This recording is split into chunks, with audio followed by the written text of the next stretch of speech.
So the first step I always do in a hard use is I like to replicate the kinds of abuse that we would put a rugged knife through in the military. So I always like to start my hard use test of a knife just with some simple stabs in and out of dirt. And why? Because this does two things. Number one, all right, I don't expect the coating to survive. No coating, not even Cerakote, which is like one of the best ones you can get, is gonna survive a really abrasive environment. There's no coating that's made for that. But so, you know, we're not testing the coating. The coating is probably gonna come off. I want to see how the edge survives going in and out of soil, which is, in essence, millions of little tiny particles of rock, right? That's what dirt is. I've done this with countless other blades before. Some survive it really well, some don't. So when this is done and you see the coating come off, don't even worry about that. I expect that to happen. Usually what I do is, and this, you know, military-wise simulates using your knife to dig a foxhole or to have to, you know, dig up an IED or any number of things that we have done with our knives in the field. So I'm going to start by doing just stabbing it in and out of the ground 50 times. Now when I used to live in Idaho, when I was stationed there, the ground there is really sandy and rocky. It was murder on blades. Florida, yeah, kind of sandy soil. Now that I'm in Pennsylvania, I really don't know what to expect with this. If I were to hit a rock underground, I could destroy that tip right away. So the first one's going to be a little soft just to see what we got there. Okay. There's the one. And now I'm going to go on with the rest.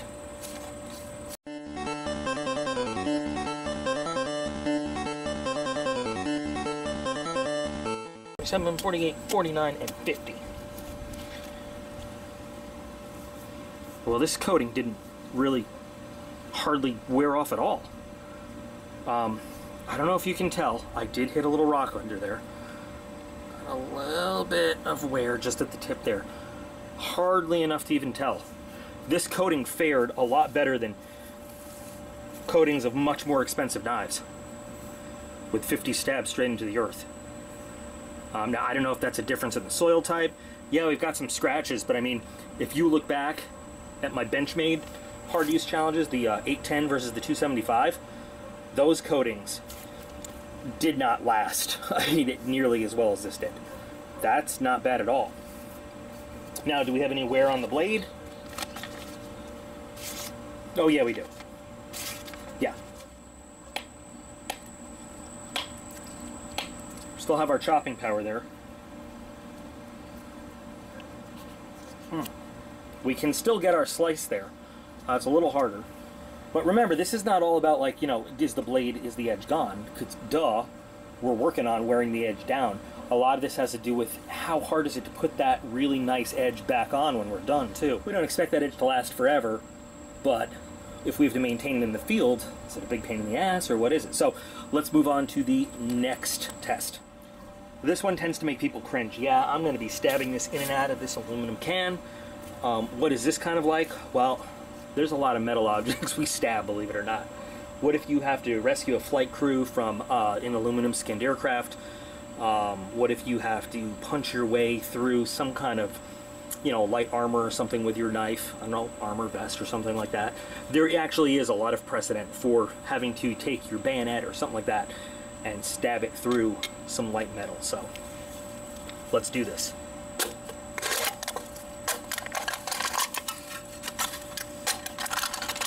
And yeah, this aluminum is not very strong and not very thick, but do you see how easily this knife just destroys it? Even with kind of a dull working edge. I'm also trying not to cut up my fingers doing this. Like I almost just did.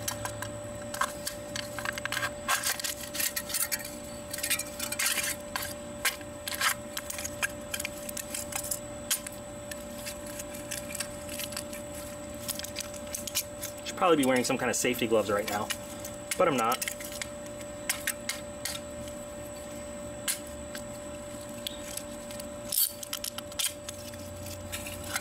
I'm really impressed with how well that coating is staying on there.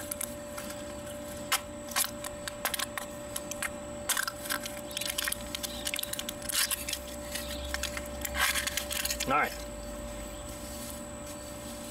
So yeah, we've stabbed some dirt, we've destroyed a tin can.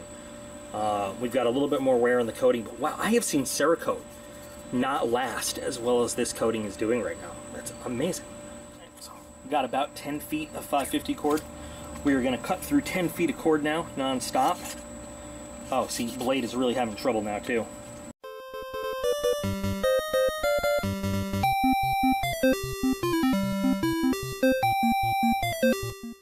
If you notice, I mean, it takes effort. It's still cutting. Not the cleanest, easiest cuts, but it's still performing.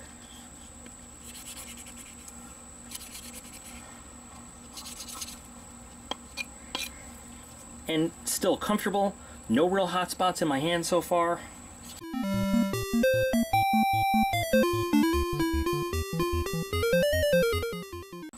There's about 10 feet of 550 cord straight in a row. Edge is actually a little bit hot, but I'm not even going to bother going to the paper again. But we're still doing good. I'm going to go get our next challenge. Cardboard. Yep, so, sure many people know, some might not. One of the most abusive things that you can do to the edge of a knife is slice through cardboard. It's all molecular stuff.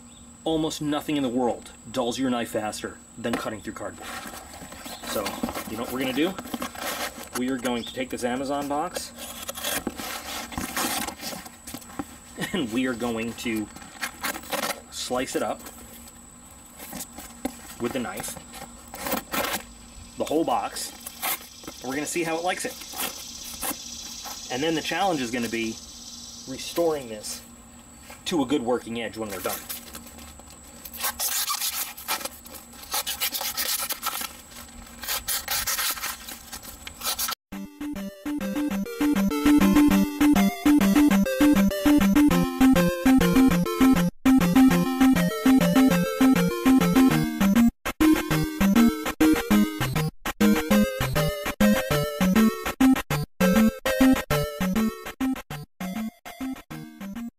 Okay, so we've gone through the entire box. Edge, you know, to tell you the truth, it feels good. I don't think we're gonna have much success with this paper. Nope. Oh my gosh, really? Really? A little bit. Paper's getting pretty humid out here too, but you're kidding. That's more than I would expect to be able to do it all. Yeah, so. Can we get any clean cut out of this paper? That is actually phenomenal for it to be that clean after all that. We're not done though. Oh no. Be right back.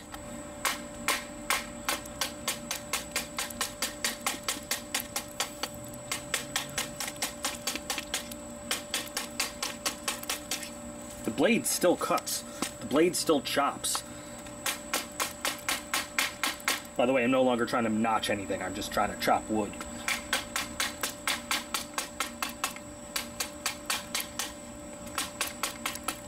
So this guy right now is holding up phenomenal to all the standard, usual, kind of hard-use tests that we're throwing at it. I don't want to try to cut through a tomato skin with it or anything right now, but it has, for what it is, I mean, it's not even high-carbon steel, it's 440C. High carbon retains an edge a lot better than stainless in general. I mean, I noticed just the tiniest bit of loss of edge and cutting power as I was going through the cardboard, but for the most part, like 95%, I didn't notice a difference at all from the first cut through the box to the last.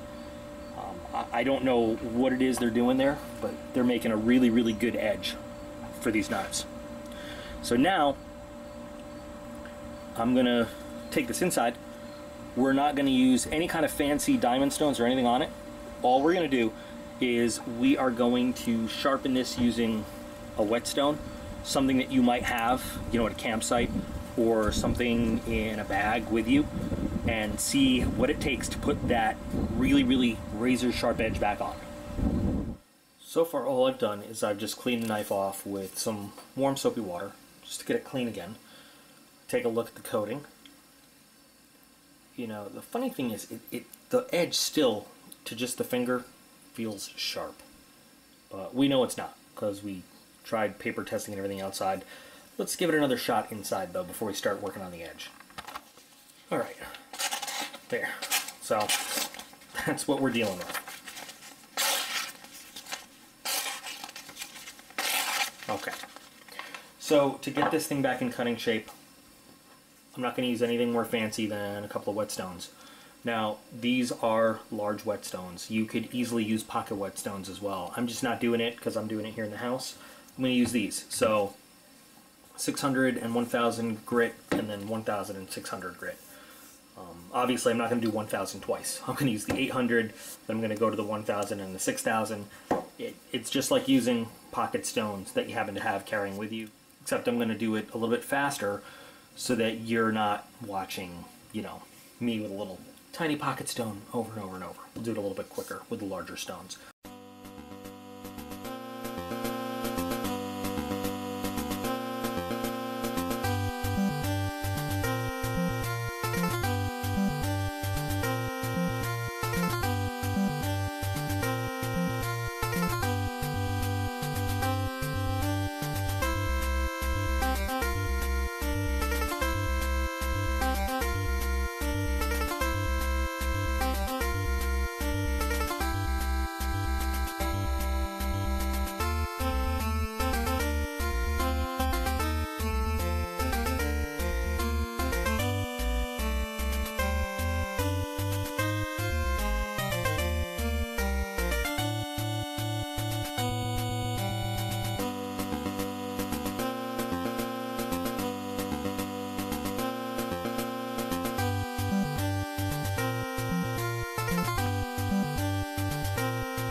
Okay, so you guys saw everything I did there. Now, I might have spent a little bit more time than I needed to, really. You know, I really enjoy sharpening, so I had a show on, and I just got really into the movements and the feel and everything.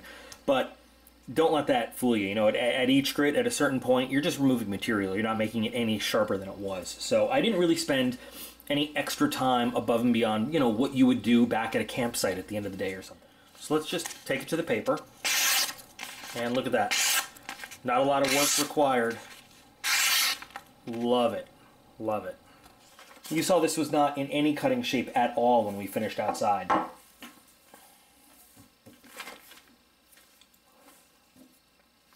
Pull through. Quite a bit of effort still, but it slices very, very nicely. So, steel, very well made. You really have to abuse it to get the edge off there, and with a little bit of work, you can put that edge back on. And I think that with a little bit more honing, you know, if I really spend a little bit more time dedicated to this, I could get this back to razor sharp just as it came right out of the box, you know, with no problem at all. It's still good to go. I mean, it's still going to serve me out if I was in the woods, if I was in a situation where I needed it. I really love this knife. I think it's just so comfortable to hold. I think ergonomics are great. I think it's a really strong, solid blade. The coating is fantastic. It really held up. So I'm pretty happy. I like BuckNBear. I have another one to review already, and I'm hoping that I will get my hands on some more just to kind of get a better handle on their... They have a big product line. They have a whole bunch. So I'd like to hear your thoughts on this. I'm glad I let off with this one. This is a nice one. It really is. Anyway, guys, I got some stuff to do for the giveaway. Some more prize items to get made up. So while we're all waiting for that, you guys can check the video description for a link to BuckNBear's website. See what else they have, because like I said, they have so many different things. You can also check for a link to my Patreon page, as always, email addresses, Facebook page, all the ways you can get in contact with me and everything, if you're so inclined, if you are looking to do so. But as always, you guys are all absolutely awesome. I appreciate every single one of you. I'm really anxious to hear your thoughts on this knife here, and if you guys have any further experience with BuckNBear. So as I was saying, before I rudely interrupted myself, you guys are all absolutely awesome. I appreciate every single one of you. Best viewers in all of YouTube, and I'll be back again real soon.